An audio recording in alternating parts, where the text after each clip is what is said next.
Hi there, and welcome to Storytime with Kay. Today we will read Flat Stanley and the Very Big Cookie by Lori Haskins Horan and illustrated by Mackie Pamintuan. This book was published by HarperCollins in 2015. Stanley Lambchop lived with his mother, his father, and his little brother Arthur.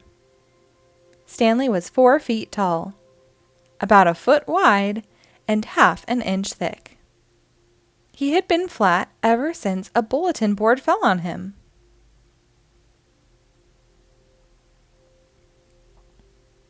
People in Stanley's town liked having a flat boy around, especially since Stanley was always willing to lend a hand, or even a whole arm. He helped the librarian reach books that slipped under the stacks. He helped the dentist smooth out the new wallpaper in his office. And when the baker was busy, Stanley helped him frost cakes, 2 at a time. But one day, Stanley and Arthur went to Pete's Sweets and found that the baker wasn't busy at all. "What's wrong?" asked Stanley. "It's the baker in the next town," said Pete. "He's taking away all my business." "But how?" Stanley asked.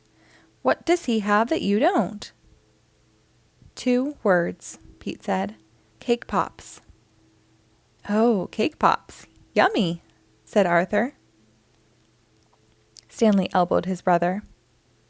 "What?" Arthur said. "They are." "It's true," said Pete glumly. "They are yummy." "So why don't you bake them too?" suggested Stanley.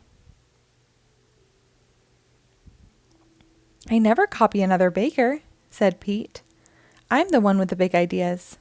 The tart trend? I started that. The cupcake craze? Me again." Then Pete held up a flyer. "This is my chance to get back my customers," said Pete. "I have to think of the next big idea by Saturday." He threw his hands in the air. A cloud of flour flew up. "If I don't, my bakery is doomed." That night, Stanley and Arthur tried to think of an idea for Pete. Mini muffins? Bite-sized brownies? Everything had been done before. "How about a nice coconut macaroon?" suggested Mrs. Lambchop.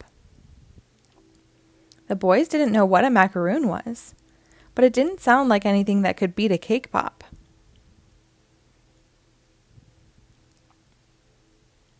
The next day was Friday. Stanley and Arthur stopped by the bakery after school. It was a mess. There was frosting everywhere. One whole table was covered with cookie dough. Candy balls rolled around on the floor. "Mr. Pete," called Stanley. "What's going on? Whoa!" His flat arms made a windmill as he tried not to fall. Pete came out of the kitchen just in time to see Stanley land, smack, face first, into the cookie dough. Arthur peeled his brother off the dough. There was a Stanley-shaped dent in it. "I'm so sorry, Pete," said Stanley. But Pete was staring at the dent with a strange smile on his face. "The next big idea," he said. "It's big." Pete started racing around the bakery. The boys didn't know exactly what his plan was, but they pitched in. Stanley and Arthur helped mix a giant batch of cookie dough. They rolled it out on the table. Then Pete pulled up a chair. "Stanley, would you climb up here and fall on the dough again?" "Okay," said Stanley. "But does it have to be face first this time?" Pete grinned and shook his head.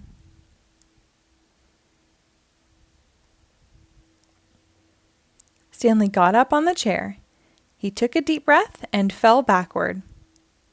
"Perfect," said Pete. Arthur, pull away the extra dough. Pete and Arthur pulled and pulled. Then they helped Stanley stand up.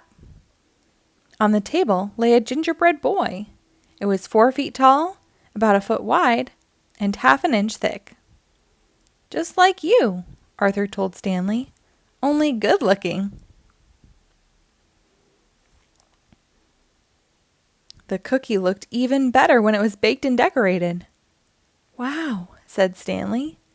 This might sound weird, but I want to take a bite out of my head. Not now, said Pete. We have 3 dozen kid-sized cookies to make. The next morning was the food fair. The Lamb Chops walked down Main Street. Look at that, said Mr. Lamb Chop. There was a huge crowd outside Pete's Sweets. They were waiting to buy kid-sized cookies.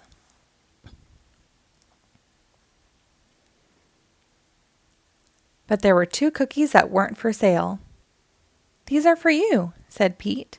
Thanks for saving the day.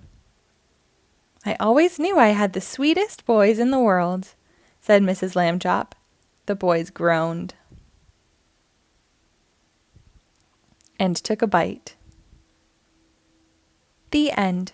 Thank you for reading along. Be sure to rate and follow us for new episodes posted daily.